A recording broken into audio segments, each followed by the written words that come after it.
Olá, olá, irmãos e irmãs em Cristo. Venho aqui hoje gravar para vocês mais um vídeo do meu canal revelando as profecias da Bíblia. E no vídeo de hoje é a Escola Sabatina, lições do livro de Josué. O tema de hoje é o número 4, o conflito por trás de todos os conflitos. Antes de eu falar sobre esse assunto, eu preciso da ajuda de vocês para se inscreverem no meu canal revelando as profecias da Bíblia.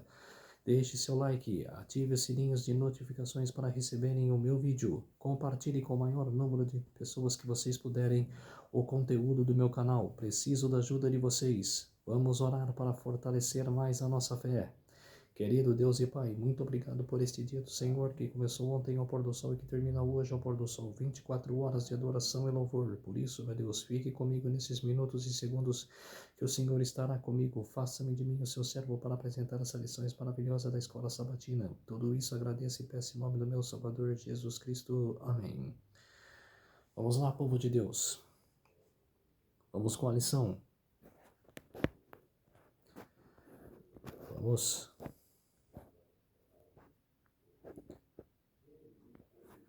Vamos com o verso para memorizar na lição de sábado. Não houve dia semelhante a este, nem antes nem depois de tendo o Senhor assim, tendido a voz de um homem, porque o Senhor lutava por Israel. Josué capítulo 10, verso 14. Vamos agora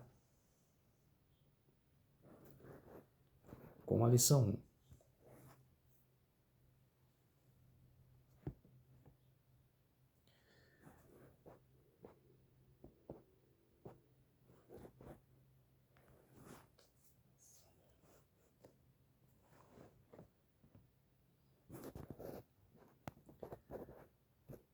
Ao lermos as páginas do livro de Josué, somos confrontados com as campanhas militares bastante intensas realizadas sob o comando de Deus em nome dele e com seu auxílio. A ideia de que o Senhor estava por trás da conquista de Canaã permanece no livro de Josué e é expressa nas afirmações do narrador. Josué capítulo 10, verso 10 e 11. Nas próprias palavras de Deus, Josué capítulo 6, versos 2, 8, verso 2 e capítulo 8, verso 1. Nos discursos de Josué, Josué capítulo 4, versos 23 e 24, capítulo 8, verso 7, por Raabe, Josué capítulo 2, verso 10, pelos espias, Josué capítulo 2, verso 24, e pelo povo de Israel, Josué capítulo 24, verso 18. Deus afirma que quem iniciou esses conflitos violentos foi ele próprio.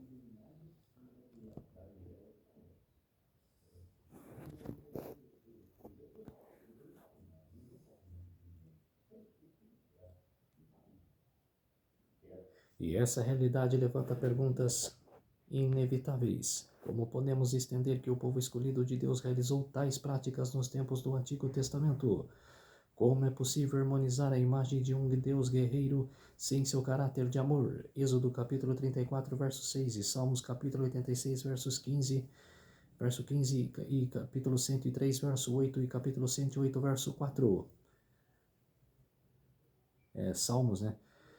Li Êxodo capítulo 34, verso 6 e Salmos capítulo 86, verso 15, capítulo 103, verso 8 e 108, verso 4. Sem diluir a credibilidade, alteridade e historiedade no Antigo Testamento. Nesta semana e na próxima vamos explorar a difícil questão das guerras ordenadas por Deus, conforme descritas em Josué e em outros livros bíblicos. Lição de domingo: o príncipe do exército do Senhor. Pergunta número 1. Leia Josué capítulo 5, versos 13 a 15. O que esse texto diz sobre esse contexto da conquista de Canaã?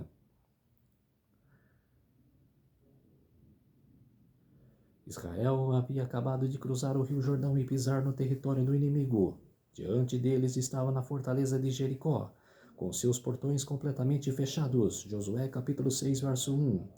Naquele momento o povo não tinha conhecimento de nenhuma estratégia de guerra.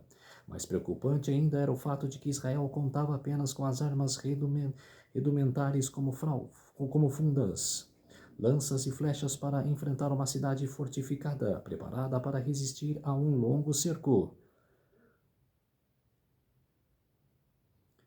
As perguntas de Josué sobre a identidade do estranho visitante receberam uma resposta de um tanto enigmática.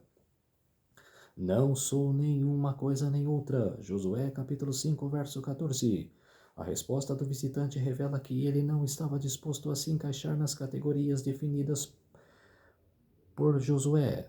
Em outras palavras, a verdadeira questão não era se ele estava do lado de Josué, e sim se Josué estava do lado dele. A pergunta número 2. Compare Josué capítulo 5, versos 14 e 15.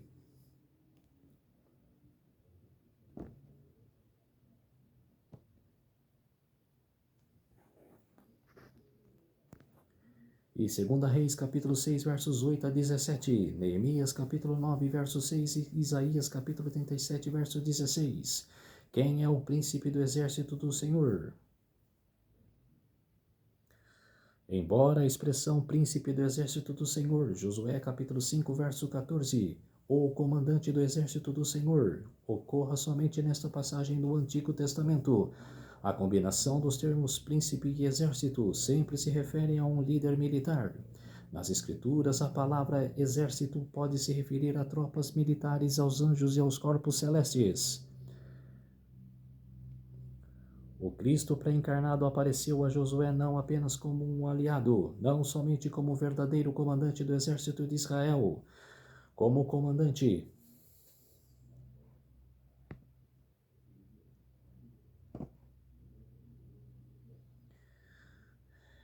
mas como comandante do exército invisível, mas real de anjos que estão envolvidos em um conflito muito maior do que o de Josué com os cananeus.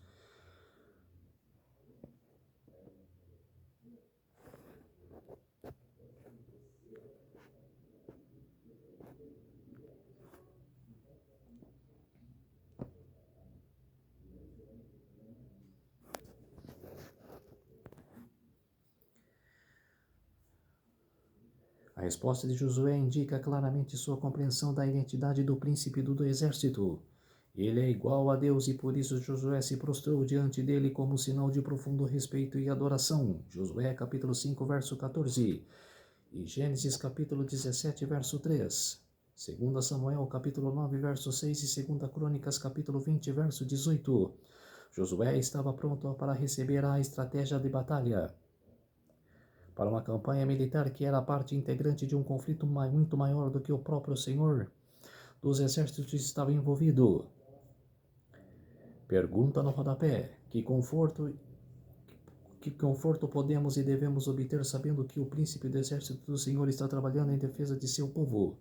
Em primeiro lugar, o príncipe do exército do Senhor é nosso Senhor Jesus Cristo, que é Miguel, o nome de guerra, que apareceu para Josué quando Josué espiava Jericó. E Josué falou para ele: quem é o Senhor? Está do nosso lado ou é inimigo? E ele falou: sou o príncipe do exército do Senhor.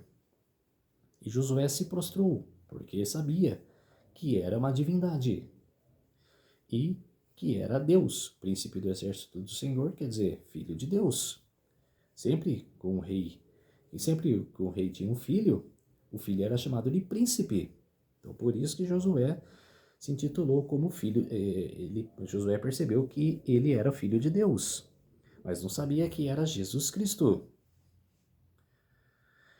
E como podemos e devemos obter que ele está trabalhando sempre conosco, sempre está em batalha com os agentes do mal para nos proteger e de nos viver em paz.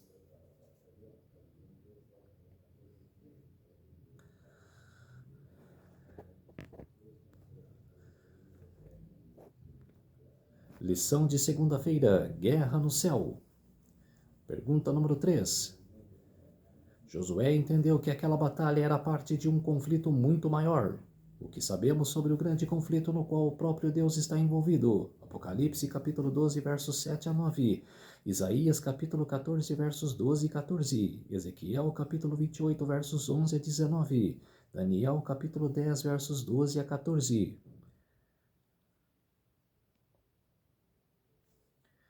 Deus povoou o universo com criaturas responsáveis.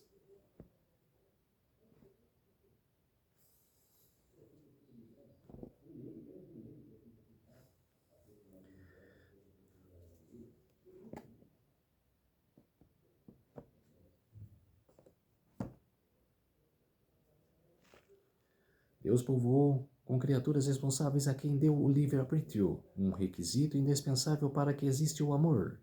Essas criaturas podem escolher agir de acordo com a vontade de Deus ou contra ela. O anjo mais poderoso, Lúcifer, rebelou-se contra Deus e levou consigo muitos anjos.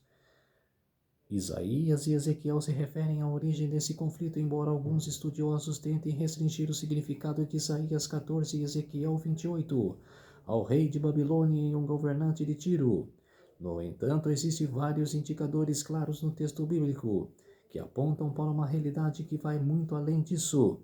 É dito que o rei da Babilônia estava no céu perto do trono de Deus, Isaías capítulo 14, versos 12 e 13, e o que o rei de Tiro morava no Éden, como querubim da guarda no monte santo de Deus, Ezequiel capítulo 28, versos 12 a 15. Nada disso é verdade sobre esses reis. Tampouco pode-se dizer que algum rei terreno fosse perfeito nos seus caminhos, Ezequiel capítulo 28, verso 15, e fosse modelo da perfeição, Ezequiel capítulo 28, verso 12. Consequentemente, esses personagens apontam para um além dos reinos literais da Babilônia e de Tiro. Isaías apresenta uma sátira.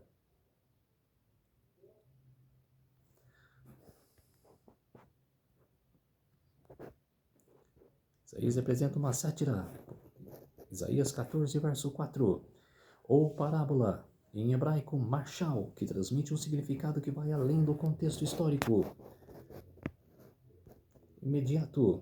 Nesse caso, o rei da Babilônia se torna um exemplo notável de uma rebelião, autossuficiência e orgulho. Da mesma forma, Ezequiel faz uma distinção entre o governante de Tiro, Ezequiel capítulo 28, verso 2, e o rei de Tiro, Ezequiel 28, 11 e 12, onde o príncipe que estava ativo no domínio terrestre se tornava símbolo de um rei que atua no domínio celestial. De acordo com Daniel 10, 12 e 14, esses poderes celestiais rebeldes tentam impedir o cumprimento dos propósitos de Deus na terra. É à luz dessa conexão entre céu e a terra que precisamos entender as guerras de Israel ordenadas por Deus. Elas eram manifestações terrenas do grande conflito entre Deus e Satanás, entre o bem e o mal, tudo em última análise, com o propósito de restaurar a justiça e o amor de Deus em um mundo caído. Pergunta no rodapé. De que maneira, no mundo, ao nosso redor e em nossa própria vida, a realidade dessa batalha cósmica entre o bem e o mal? Quer dizer, estamos vivendo entre o bem e o mal. Estamos vivendo como se diz, todo dia, brigando como leão. Cada dia é uma batalha entre pessoas boas e pessoas ruins, né? Em coisas boas e coisas ruins. Quer dizer, é a nossa vida. Lição de terça-feira. O Senhor é guerreiro. Pergunta número 4. Leia Êxodo, capítulo 2, versos 23 e 25. Capítulo 12, verso 12 e 13. Capítulo 15, versos 3 a 11. O que significa dizer que Deus é um guerreiro? Durante sua longa permanência no Egito, os israelitas esqueceram o verdadeiro Deus, adorado por seus antepassados. Como muitos episódios de suas viagens pelo deserto demonstraram, o conhecimento que eles tinham do Deus de Abraão, Isaque e Jacó desapareceu, e acabaram misturando elementos pagãos em suas práticas religiosas. Ver Êxodo, capítulo 32, versos 1 a 4. Sob a opressão dos egípcios, eles clamaram ao Senhor. Êxodo, capítulo 2, versos 23 a 25. E no momento certo, ele interveio em seu favor. No entanto, o conflito descrito nos primeiros 12 capítulos de Êxodo foi maior do que uma simples luta pelo poder entre Moisés e o faraó. De acordo com o entendimento sobre guerra que havia no Antigo Oriente Próximo, os conflitos entre os povos eram, em última análise, considerados batalhas entre seus respectivos deuses. Êxodo capítulo 12, verso 12. declara que o Senhor executou o juízo, não apenas sobre o faraó, mas também sobre todos os deuses do Egito, que na verdade eram demônios poderosos. Levítico capítulo 17, verso 7, Deuteronômio capítulo 32, verso 17. Atuando por trás do poder opressivo do sistema social. Em última análise, Deus está em guerra contra o pecado e não tolerará para sempre a existência dele. Salmos capítulo 24, verso 8, Apocalipse capítulo 19, verso 11 e capítulo 20, versos 1 a 4. 4 e 14. Todos os anjos caídos, bem como os seres humanos que se identificaram de forma definitiva e irremediável com o pecado, serão destruídos. À luz disso, as batalhas contra os habitantes de Canaã devem ser vistas como um estágio anterior desse conflito, que atingiria seu auge na cruz e era sua consumação no juízo final, quando a justiça e o caráter do amor divino serão vindicados. O conceito da destruição total nos cananeus deve ser entendido com base na visão bíblica de mundo, segundo a qual Deus está envolvido em um conflito cósmico contra os agentes do mal no universo. O que está em jogo, em última análise, é a reputação de Deus e seu caráter. Romanos capítulo 3, verso 4 e Apocalipse capítulo 15, verso 3.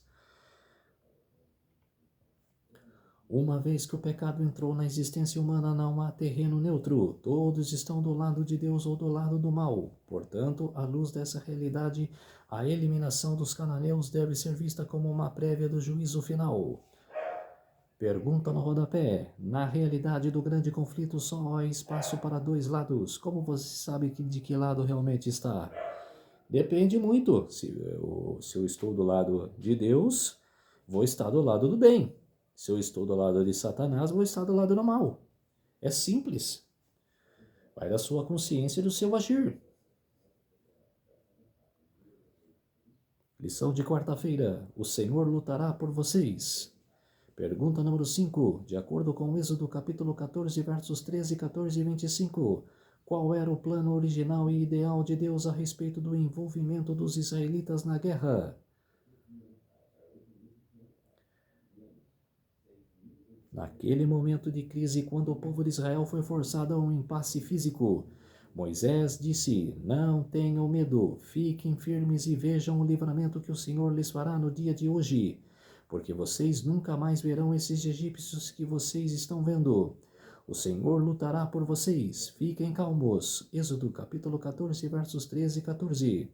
De acordo com a narrativa bíblica, até os próprios egípcios reconheceram essa realidade. Vamos fugir da presença de Israel, porque o Senhor está lutando por eles contra os egípcios. Êxodo capítulo 14, verso 25. A intervenção milagrosa de Deus em favor dos israelitas desamparados que não tinham habilidades militares deveria ter se tornado o padrão. O Êxodo era um modelo ou paradigma para a intervenção de Deus em favor de Israel. Nele, não somente a batalha foi travada por Yahvé, mas Deus pediu que Israel lutasse. Êxodo capítulo 14, verso 14. Deus era o guerreiro, a iniciativa pertencia a ele. O Senhor estabeleceu a estratégia, definiu os meios e conduziu a campanha. Se Yahvé não lutasse por Israel, eles não teriam possibilidade de sucesso. Ellen G. White interpretou essa história como a expressão do fato de que Deus não planejou que eles adquirissem a terra prometida por meio da guerra, mas pela submissão e obediência incondicional aos seus mandamentos. No livro Sing of Times, volume 2, de setembro de 1880. Assim como na libertação do Egito, Deus travaria as batalhas dos israelitas por eles. Tudo o que tinham que fazer era ficar calmos e testemunhar sua poderosa intervenção. E a história revela sempre que Israel tinha confiança suficiente em Deus e eles não precisavam lutar. Ver 2 Reis, capítulo 19, 2 Crônicas, capítulo 32, e Isaías, capítulo 37. No plano ideal de Deus, Israel nunca precisaria lutar por si mesmo. Foi somente como consequência de sua incredulidade, expressa após o Êxodo, que Deus permitiu que eles participassem ativamente na guerra contra os cananeus. Eles não precisavam levantar uma única espada contra os egípcios durante o êxodo. Da mesma forma, nunca teria sido necessário que lutassem para conquistar Canaã. Deuteronômio capítulo 7, versos 17 e 19. Pergunta no rodapé. Se os filhos de Israel não tivessem murmurado contra o Senhor, ele não teria permitido que seus inimigos ficassem em guerra contra eles. Ellen G. White na História da Redenção, página 95. Como as murmurações podem impactar nossa vida hoje? Quer dizer, todas as dificuldades que você sofrerá, você não pode murmurar. Tem que orar e falar: Deus, cura a minha enfermidade. Cura a minha vida. As coisas que estão acontecendo na minha vida. Olhe por mim. Pede ajuda e não murmura. Igual os antigos murmuraram. Lição de quinta-feira. A segunda melhor opção. Leia a pergunta número 6. Pergunta número 6. Leia Êxodo capítulo 17, versos 7 e 13. Josué capítulo 6, versos 15 a 20. Que similaridades você encontra nessas duas narrativas de guerra? E quais são as diferenças? A primeira vez que Israel lutou após a saída do Egito está registrada em Êxodo capítulo 17. Quando os israelitas se defenderam dos amalequitas, eles haviam testemunhado o poder de Deus atingindo os egípcios e conduzindo-os à liberdade. Vimos que o plano inicial de Deus para Israel não incluía lutar contra outras pessoas. Êxodo capítulo 23, versos 28, 33, verso 2. Mas logo após sua libertação do Egito, os israelitas começaram a murmurar no caminho. Êxodo capítulo 17, verso 3. Chegando a questionar a presença de Deus em seu meio. Foi naquele momento que os amalequitas lutaram contra Israel. Isso não aconteceu por acaso. Deus permitiu que eles atacassem os israelitas para que pudessem aprender a confiar nele novamente. Sem comprometer seus princípios, Deus desceu ao nível onde seu povo estava, continuamente chamando-o de volta ao plano ideal, confiança completa e restrita na intervenção divina. Na verdade, a lei da guerra, Deuteronômio capítulo 20, foi dada somente após 40 anos da travessia pelo deserto, o que também foi causado pela incredulidade de Israel. Novas circunstâncias exigiam novas estratégias, e foi somente então que Deus exigiu que Israel aniquilasse completamente os cananeus. Deuteronômio capítulo 20, versos 16 a 18. Além da realidade de que a guerra se tornou uma necessidade para Israel, ela também se tornou um teste de lealdade do povo a Yahvé. Deus não desistiu deles, mas permitiu que testemunhassem seu poder ao experimentar total dependência dele. A participação dos israelitas na conquista fica evidente a partir de a conclusão expressa por Josué no fim do livro. Nesse texto, ele afirmou que os cananeus estavam lutando contra os israelitas. Josué capítulo 24, verso 11. Embora o colapso dos muros de Jericó tenha sido o resultado de um milagre divino, o povo de Israel teve que se envolver ativamente na batalha e enfrentar a resistência obstinada dos habitantes da cidade. O envolvimento de Israel em conflitos armados tornou-se a maneira pelo qual o povo desenvolvia confiança incondicional no auxílio de Yahvé. Ainda assim, Israel era sempre lembrado de que o resultado de cada batalha, em última análise, nas mãos do Senhor, a única maneira de influenciar o resultado de um conflito militar era por meio da atitude de fé ou de incredulidade. As promessas de Deus. Josué capítulo 7, verso 12 e 13 e capítulo 10, verso 8. A escolha era deles. Lição de sexta-feira.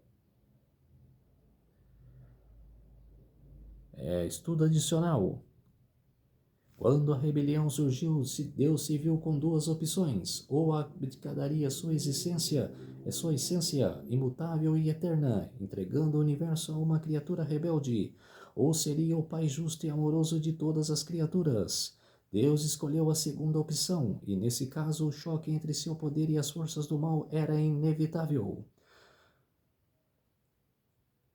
Quando poderes políticos ou sócio-históricos como os povos de Canaã, ligados à força cósmica de caos e rebelião, manifestaram a mesma atitude desafiadora contra Yahvé, ele interveio. O tema de Yahvé como guerreiro é uma prefiguração ou antecipação da vitória que dará fim ao conflito cósmico entre o bem e o mal. Apocalipse capítulo 20, versos 8 a 10.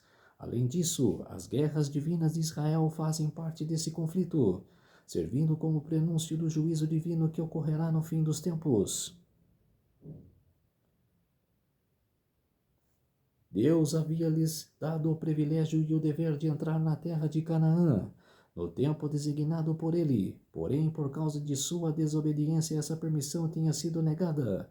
Não era seu propósito que adquirissem a terra pela guerra, mas pela obediência escrita às suas ordens. Ellen G. White no livro Patriarcas e Profetas, página 337. Então, povo de Deus, essa foi a lição da Escola Sabatina número 4, o conflito por trás de todos os conflitos. Vamos orar para fortalecer a nossa fé. Querido Deus e Pai, muito obrigado por esses minutos e segundos que o Senhor esteve comigo.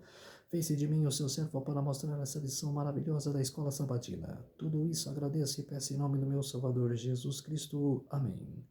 Então, povo de Deus, se inscrevam no meu canal Revelando as Profecias da Bíblia, deixe seu like, ative os sininhos de notificações para receberem o meu vídeo e compartilhe com o maior número de pessoas que vocês puderem o conteúdo do meu canal. Preciso da ajuda de vocês. Fiz um pouco diferente hoje a Escola Sabatina, mostrando os inscritos para vocês, tá ok? Agora daqui para frente será assim. Um feliz sábado a todos e até o próximo vídeo. Tchau!